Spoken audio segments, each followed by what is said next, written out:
Dave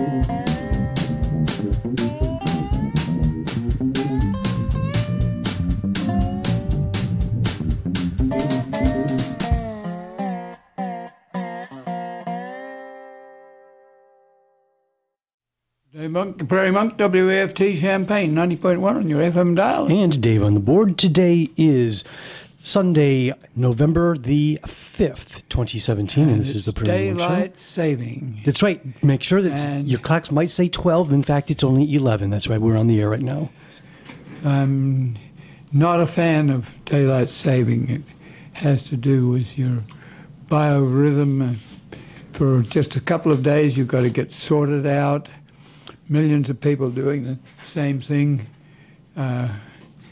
Nature doesn't do that. Humans do that for convenience. It's I don't find it very elevating.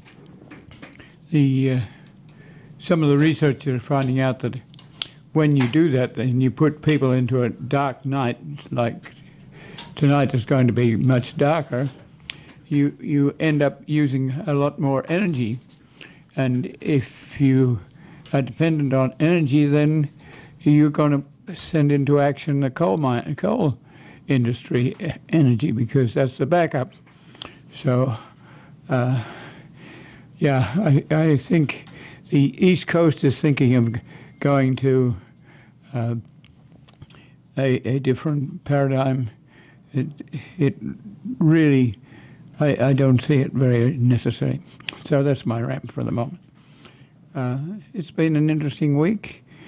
My wife Jan has been in town. She got a Distinguished Alumni Award. Went to Davenport Hall and found some of her old thesis materials. Looked around town and has a very busy schedule meeting with people. We've had experiences together. I went with her to Tucson, where she has been in charge of the Southwest Institute of Research on Women. A very good opportunity. My activities were basically here and dealt with railroad beds that didn't have other people to make dates and things like that. So we've been very distant for a long, long time.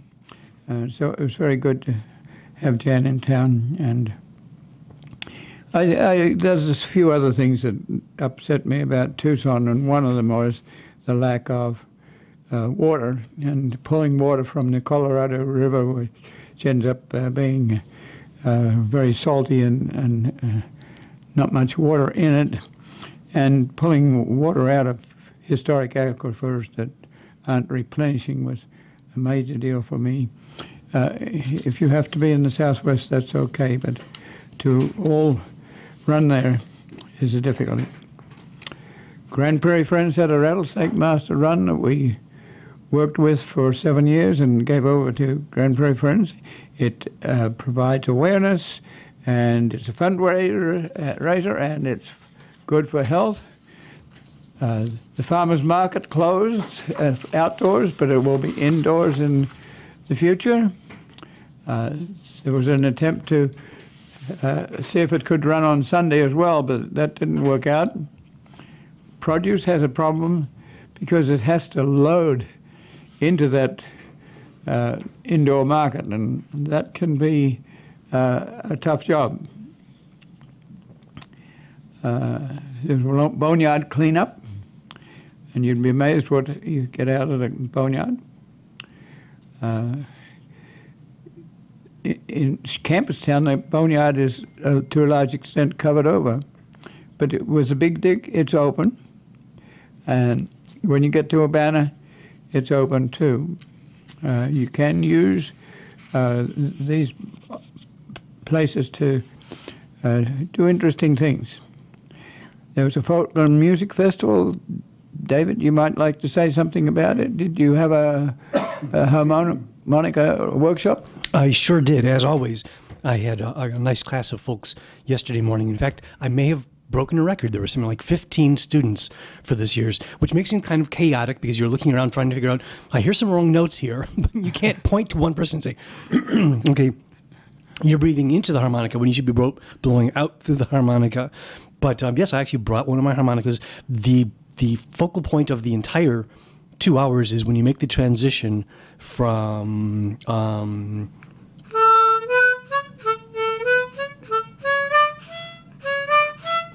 to, if you start playing the harmonica at a different spot on the harmonica, like here,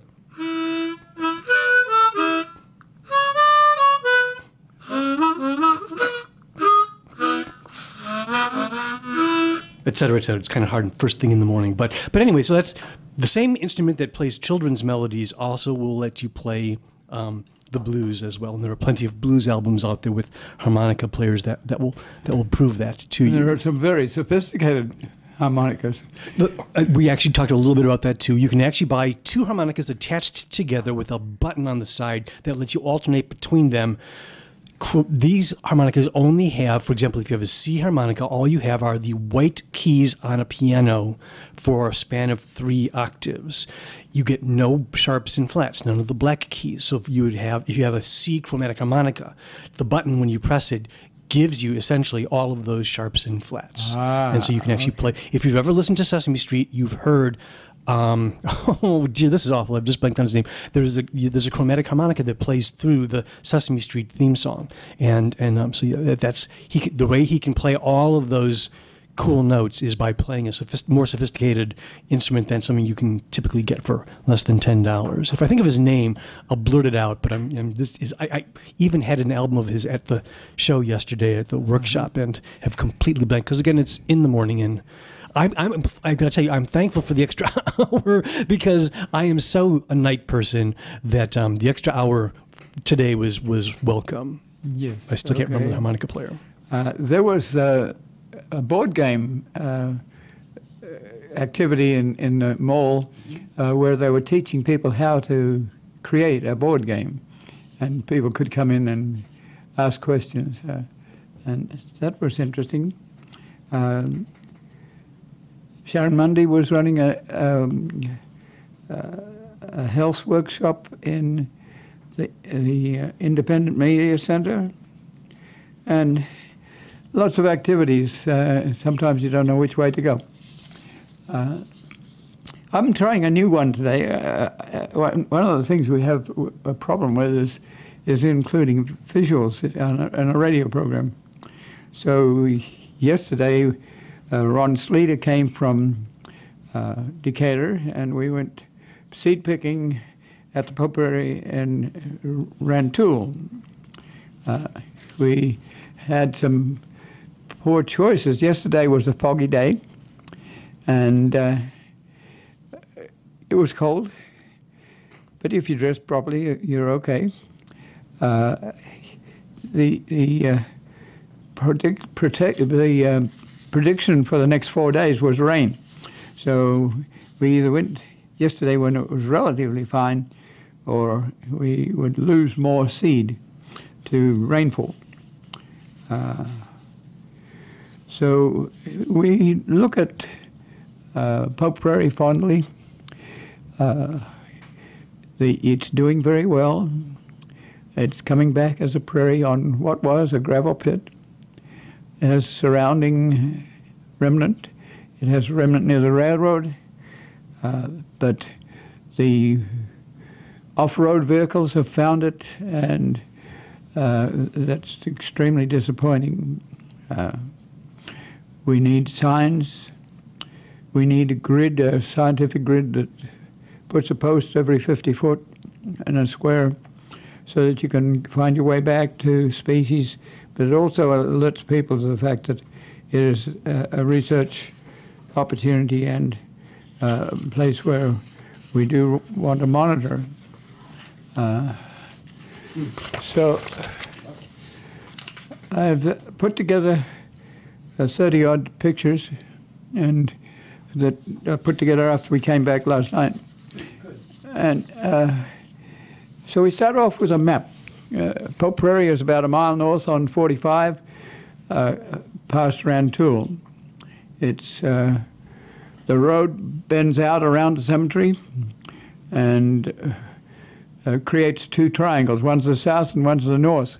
We own 6.3 acres to the north, and it's interesting because it is adjacent to an old Route 45, to an old retired interurban, and to an active main line. So we have a map there that gives you a cross-section going from west to east of main line, retired interurban, road, old Route 45, and then the prairie, which was used for gravel. About 8 feet of gravel's been removed, so we're going back to almost 10,000 years to it's a regrowth succession. And then there is some Department of Transportation territory that was never developed, so there's a whole spectrum, and that spare space for a dual road bends onto the new 45 and back into farmland. When you look north, you look to the point of that triangle, you can see ash trees that have been planted on that dual road that was never developed. 57 went in instead, more of an expressway. The ash trees have been attacked by emerald ash borer, and it's the trees are dying and gradually, and we don't go into that area very much just because if you do, you're likely to carry emerald ash borer to other places, and the public is encouraged not to move wood around because wood can be a container of ash borer. So I look north and I look south. I think I look south first and then north. You get a real feeling for a regrowing prairie. The gravel is bare, but the plants are there and they're deep-rooted, and they survive, just so long as we don't have too much off-road vehicle activity. We look at the winter thatch. The prairie is dying now, and there's a thatch. And that thatch is what you burn in the future. It needs to accumulate. The gravel pit itself doesn't have enough fuel matrix to burn yet. So it might be another 10 years to develop that sort of thatch. But in other places, there is a good thatch for burning. There's one portion, probably about 200 yards long, and about 30, 40 feet wide, that has been used for an attempt at farming.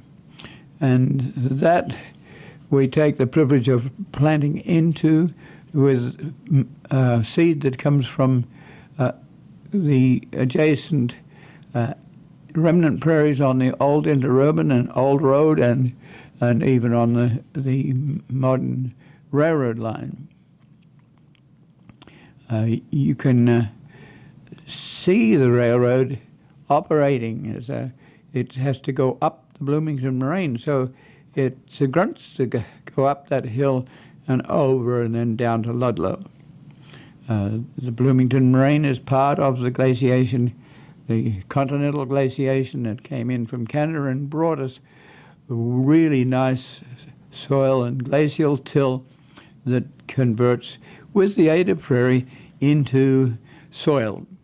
And the gravel pit has taken that soil out. Where the moraine stayed for perhaps hundreds of years, the gravel carried by the moraine dropped and creates a mound of interesting gravel. It's useful for a road fill. It's called a borrow pit, but you don't ever bring the borrow back. It's the glacial till is very various. Igneous rocks and sedimentary rocks, and no very big glacial erratics because they drop out nearer to Canada. But in that direction, you can have a house-sized rock. We get smaller ones. They're fairly rare, and people use them in their front yard as an artifact. And sometimes they gradually sink into the ground because it's on glacial till, and the heavy rock sinks into the till. There's a lot of boneset at this time of the year, and regular goldenrod. So you see the fluffy head, so it's sort of feather dusted head of goldenrod, and boneset is more distributed sideways, but it gives a feeling for the regrowth succession, which always comes with those plants that are fairly aggressive and can survive, and gradually you have to encourage the more sophisticated plants to come back in as broadleaves. We've had students, I help people take seed and spread it, and indigo especially has done very well. We can see that the microorganisms are starting to come back. When you farm, you tend to put nutrients into a petri dish. You are giving the nutrients, don't necessarily come from the soil immediately, and that includes chemicals that are not part of nature. So I was interested to find a puffball. I looked at it, and when I put my finger on it, it had a lot of spores came out. And so that's an indication that the microorganisms are there, the fungi, the bacteria, the other items that are very dynamic, and we don't know an awful lot about soil bacteria, and what's there in a spoonful of soil is kind of interesting.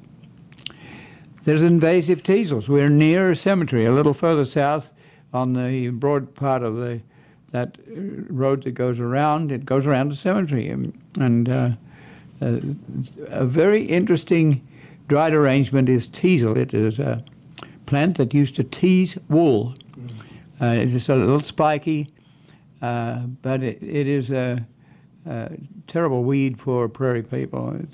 So we've had to try for years to eliminate it. We spot herbicide it. It has a very big rosette, and you can see that. When you're there, it has a tall fruiting body, and we try to cut the fruiting body off before it gets to seed. There's a little creek that comes down through the park.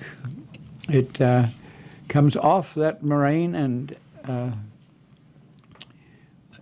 it can flow fairly strongly.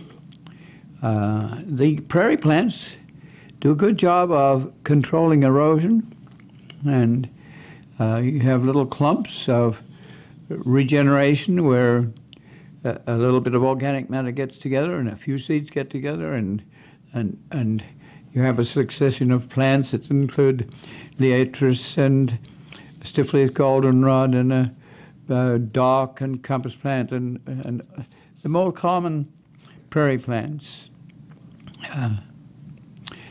That wetland is where we were planting yesterday. some ironweed, because that's a place where ironweed is located.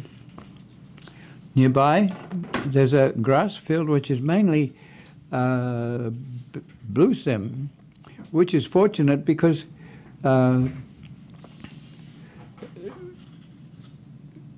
Indian grass is kind of a little more aggressive, and so there's a balance between the two.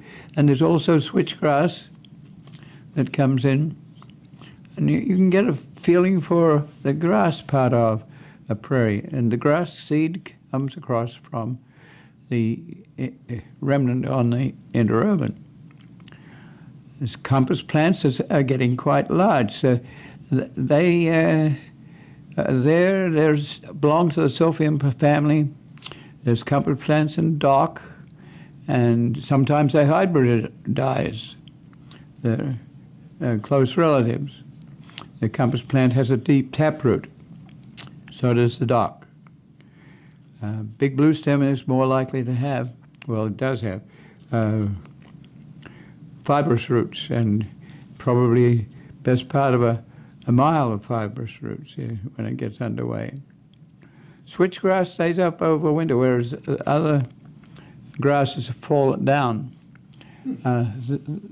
If you're into prairie, it's rather beautiful. If you have a prairie garden in town, it's not so beautiful if people are expecting plants to stay somewhat active at this time of year. So we tend to lose prairies sometimes because of that. This purple coneflower that is seeded, and it has about a 4-foot root. There's prairie clover. There's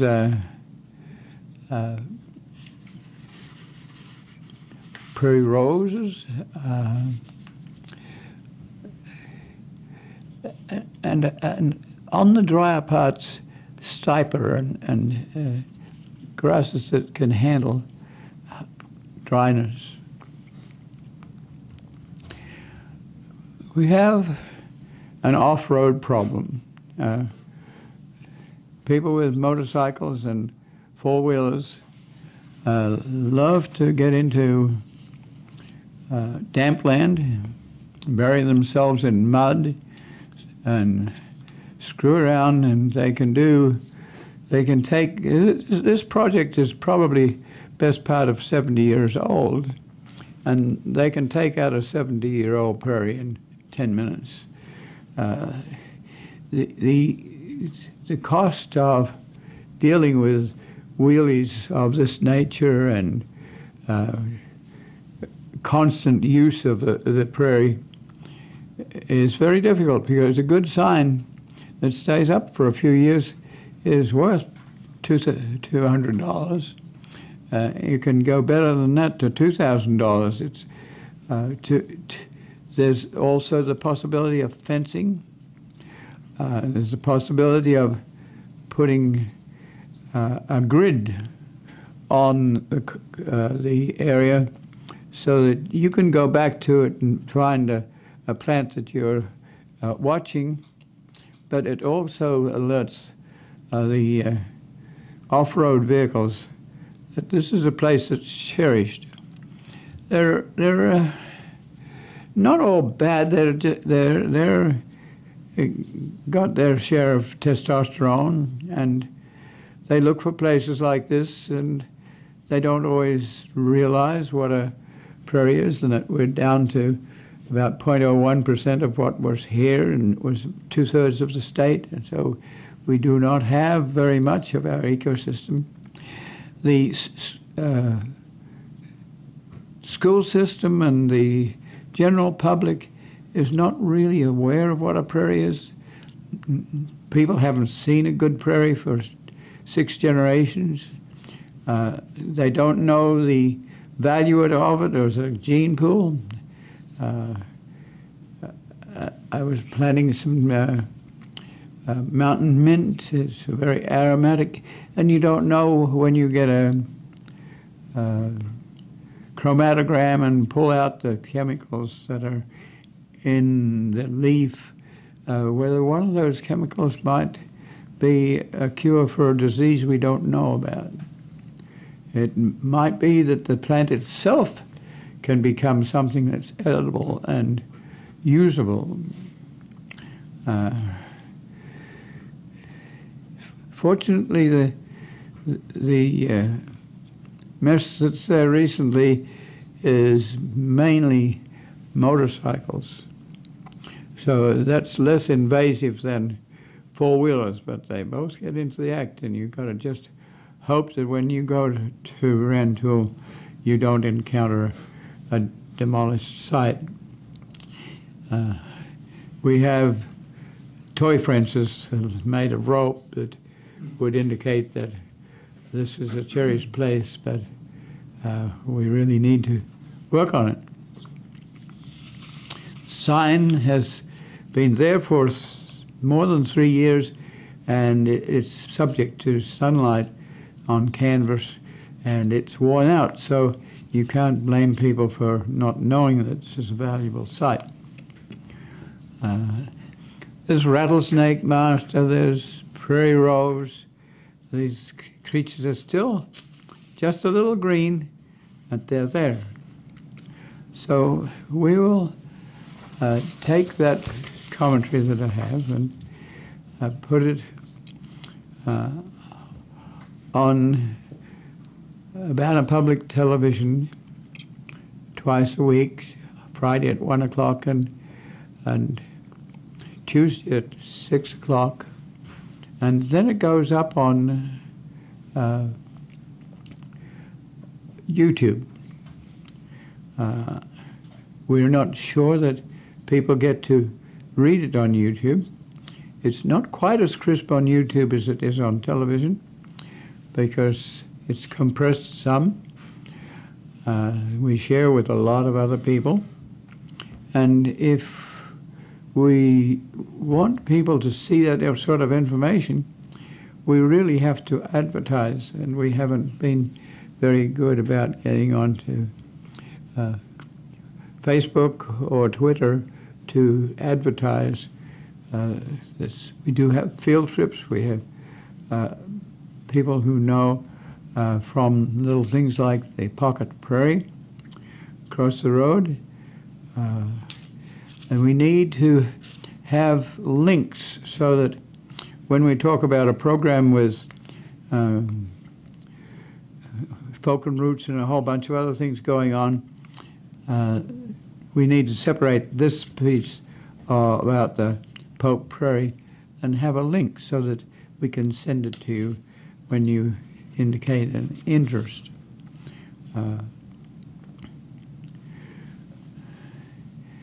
There's a corridor that runs parallel to 45. It's just 10 miles long. It goes all the way to Paxton, and it's loaded with prairie, and it is also loaded with tree weeds or weed trees. And the talent is to have a trail that's accessible without it being a highway trail. That's our problem with the Kickapoo Trail. The remnant prairie on either side has somewhat been decimated by the width of the trail and the embankments that go with it and the working. There are ways of working with the trail. You don't necessarily have to sculpt the landscape by plowing up everything that's on the side of the ballast and then remodeling. That's cheaper to do than if you sit on the side with a backhoe, and if you have to remove 3 inches of soil to make a drain, you don't have to take out 3 feet of soil and revitalize it or remodel it into a drain. If you have a bulldozer with a laser beam on it, it's easier to do that, less costly, but it's the alternative is to sit on the side of the adjacent road and to work with a backhoe so that you take out exactly what the plan is asking for and what it wants to be completed with. And you don't have to take away all the roots. Amazingly, the roots, like a compost plant, have adventitious buds that can grow. So even if you take 4 foot of a taproot out, the root that remains will grow. So if you have to make a drain because the adjacent road has been widened into the railroad right away, then you can do that sideways. But it means that conservation people have to be in there asking for that sort of engineering. And it's not easy to discuss this with engineers. The plans seem to be created often 8 years in advance.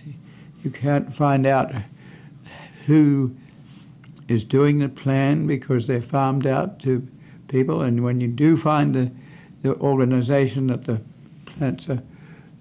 plans are farmed out to, then you can't talk to them because you have to talk through the Department of Transportation. So we all are familiar with this. It's like you can't change the plans either. You might have a change order for somebody's drive or something like that, but basically the plan is there. Basically the plan meets a national norm because of one size fits all. But when we're down to next to nothing in terms of habitat, one size doesn't fit all. And some natural areas that have bicycle ways through them have just an 18-inch trail, and it's one way, so that you don't have to pass each other and knock handlebars. You can have the natural area growing on either side and not disturbed. The Department of Transportation has a railroad detail headed by Stephanie Dobbs, who used to be the regional planner for the landscaping of roadsides in East Central Illinois. But she's now moved to be in charge of roadside management at Springfield in the Department of Transportation, and she has a committee that she works with, and hopefully that will mean some very positive changes. One of the changes that has happened recently is that Lincoln Avenue is being extended to Olympian Drive, and there's 6 acres of roadside, and it's sculpted roadside. It's been farmland, and it has to deal with water and drainage, and it curls around a little, but it's like a highway, and the designated planting there, and I give credit to people who've established this, it's a low-profile prairie. That means it has little blue stem and bootaloo and plants that are mostly grasses, but they don't necessarily have to be mown. The roadside itself has usually a roadside planting of fescues and rye and things that could be mown. We would wish that roadside mowing would be confined down to the ditch, but unfortunately the mowing is often done with a 15-foot bush hog, and that is problematical because it goes down into that wet ditch, and you can see 10-inch deep furrows where those bush hogs have almost gotten bogged, and sometimes they do get bogged. And then when a bulldozer comes to pull a bogged piece of equipment out, it gets bogged, and so we end up with a mess. So a few smaller tractors, smaller mowers that just mowed a few feet on the side of each of the road is very, very helpful. In Iowa, in some places, they do what they call a midnight requisition. They come with smaller tractors and smaller mowers and replace some of the bush hogs. We have the same problem on Route 10. We didn't get in there 10 years beforehand, so there's another problem, which is planting of sweet clover. And it's an aggressive plant. It's a legume, and so it produces nitrogen from the air and is often referred to as a living fertilizer. But wow, it is invasive, and it takes over the prairie. So we need this understanding, this discussion between the Department of Transportation and the Departments of Recreation also, because recreators don't necessarily have to care too much about prairie. The Banner especially has done very well with this. They've got a Meadowbrook Park and many of their embankments are not mown, and that has allowed habitat to come back. It allows small creatures to come back. It's a place for birds. It relates to places like Busey Woods. So we can do things, but somehow we have to lock in. It can't be that the plan is presented to us as a fait accompli. It needs to be brought to the general public, and especially to biologists and zoologists and microorganism people and soil people, to know what we can save when we go into a new site. We're getting 30 miles between Bloomington and Farmer City and Mansfield, and I sincerely hope that that will not be so wide that all the prairie on either side will be destroyed. When you get to Farmer City, the railroad right-of-way was there first, and then there was a road, and it's very tempting to widen 150 into the railroad right-of-way where our cherished prairie remains. So how do we do this? We need leadership. We need people like the Grand Prairie Friends to look at the ecosystem. It's relatively easier to do preservation with trees because people love trees, and they are very sad when the Kickapoo Trail took out a lot of trees in order to put in the trail. They'd grown over 20 years, and so there were lots of screams to the Forest Preserve and to the Vermilion County Conservation District to say, why are you taking out the trees? Well, the trees are crud trees, and they didn't belong, and the prairie didn't have many trees. So we have to hope that the trees that have grown between the rails, between Farmer City and Bloomington, will not take out the remnant prairie that we really need as a genetic gene pool. So one of the ways you can help is to go to your conservation groups, the Audubon, Sierra Club. Isaac Walton League has not always been able to survive. It's very different in the Chicago area than it is here. But always these agencies have a hard time surviving. It's a little bit like WEFT. We don't have enough volunteers to go around, and we don't have enough funds to go around. But being familiar with your native ecosystem is part of your heritage. There are also historic sites on these places, and they include elevators. And we've just had one elevator burned. And that's so sad because old wooden elevators had character. They had wooden beams that we'll never be able to replace because we'll never have a tree that large. They had an elevator that took you to the top. They had a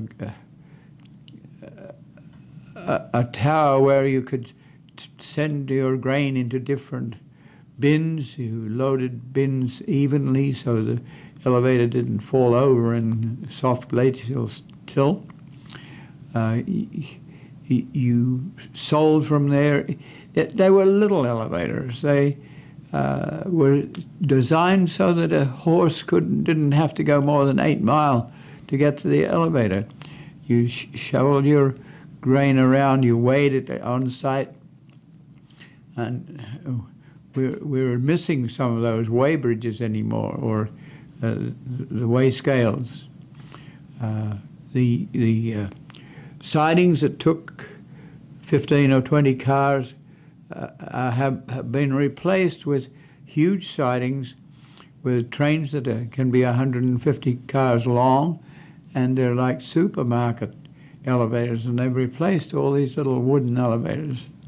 So it has been logical that the railroads get to be exterminated because the trains are finding it hard to pick up, costly to pick up, and deliver to a bigger facility. That facility might include canals. And how do we work with these environments? At the moment, we have perhaps 30 or so locks and dams up the river, and we've almost built up the levees so that the river runs higher than the bottomlands around. And the bottomlands get flooded. And so those bottomlands have been somewhat replaced by a wetland habitat, and the habitat can stand being flooded every so often. That's how the flatlands got to be alluvial floodplains where you could grow a crop of corn or soybeans every so often. And some of the towns that are near the rivers are starting to move up to higher places. And the levees need to be strong, like in New Orleans. They need to be high and responsible. That means that the underpinning to the levees need to be strong.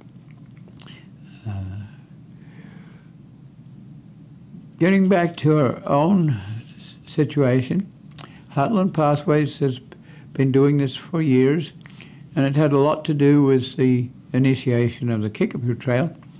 But interestingly, there's an offshoot of about a mile that is no longer 150.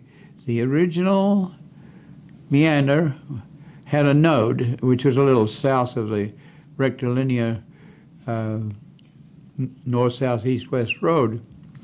So the railroad ducked off at that angle, the interurban followed at that angle, and the road followed at that angle. So you have a corridor that's no longer trafficked very much. You have a few people accessing there, but on either side, once no mowing has been installed, then the plants are coming out of the woodwork, and that's once again if your contractors understand what you're doing. Once again, the trees have been removed from the main line so that a trail can be put in and stacked in a huge stack of wood. Well, now, prairies like to be burned. The lightning strikes, and but when settlers came, they denied this sort of burning. They were frightened of it. They got into the woodlands where there are a few woodlands like the Big Grove, where there's drainage, where there are eskers, where there's some movement from the marine out into the outwash plain. But to have a fire is to have a healthy prairie.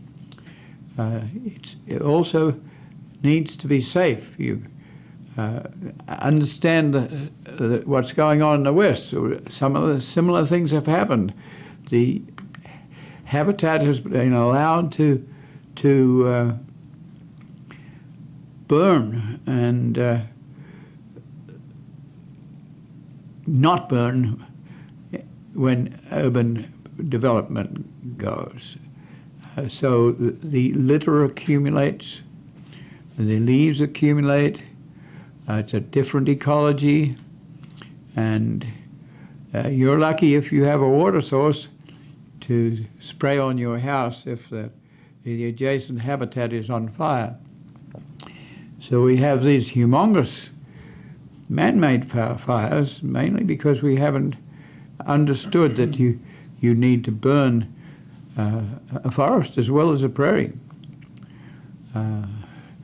But now, if you pile up tons and tons of firewood, you have two choices. You can ask the firewood people to come in and use it and get one more use out of it. Or you can just put a match in it and burn it. What that does is it sterilizes the soil. It's so big a fire that for years you don't have any prairie there, whereas the prairie was growing up through the wood dump. So once again, you hope that there's a dialogue between the contractor and the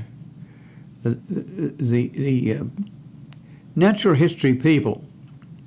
At Monticello, we have, on a corridor that's 4 miles long, 3 culverts that had to be replaced. Well, that corridor has endangered rattlesnakes on it, and we have very few eastern Massasoit rattlesnakes, and we unfortunately found one dead, and we haven't really found rattlesnakes there again. It's next to Allerton Park, and Allerton Park does have eastern Massasoit rattlesnakes. So an attempt was made to encourage the rattlesnakes by putting in 1 mile by 66 feet of prairie, light sowing of grasses, and then the planting in of thousands of 3-year-old broadleaf plants, about 12 species. And after about 8 years, that's growing very well. But the contractors were completely oblivious of the genetic value of this material and the railroad right-of-way prairie adjacent to it. They were frightened of rattlesnakes. And the way to get rid of a rattlesnake is to cut it in two with a shovel. So that misunderstanding also extended to the wetlands, where the culverts were put in. The culvert was removed, was put in on the top of hoary puccoon and rare plants that some of them we think have 3N, that's mean 3 complements of chromosomes. And so there have been papers written about this, and so unknowingly the Department of Transportation allows that obsolete material to be dumped on really respectable prairie. And once again, there's a need for the committee that's been formed by the Department of Transportation and headed by Stephanie Dobbs to dialogue between nature and human nurture of the road. We also need to have sufficient documentation. You sometimes have to be reading the newspaper to get the information, and unfortunately fewer and fewer people are reading the newspapers, so you have to be on the internet to know that there's going to be a contract. There's new money available, there's jobs available. Let's go quickly, let's do the minimum of letting people know, and so sometimes these things happen and you don't know much about it. So once again, we need to have a dialogue with the people who are wanting to use the prairie for a different purpose. At Monticello, there's a move to take some of Monticello across a Sangamon River to County Farm Road that runs to Allerton Park. And Allerton Park has extensions. They have a fairly recent levee trail, and I think about 67 acres to go with it. It's named after Bruce Hannon, who's did a lot to try and save the Allerton Park and the Sangamon River from being dammed, and French Creek too. That trail has rattlesnakes that like to move to water. So long before there was any official approval or request to us for a road cut, there was a big billboard sign which said that if you buy land on this side of the river, you can get out onto 72. You don't have to take a wiggle-woggle road on County Farm Road and get out a little slow. You can get 25 minutes to Champaign. And so the advertisement was there before we were even asked about it.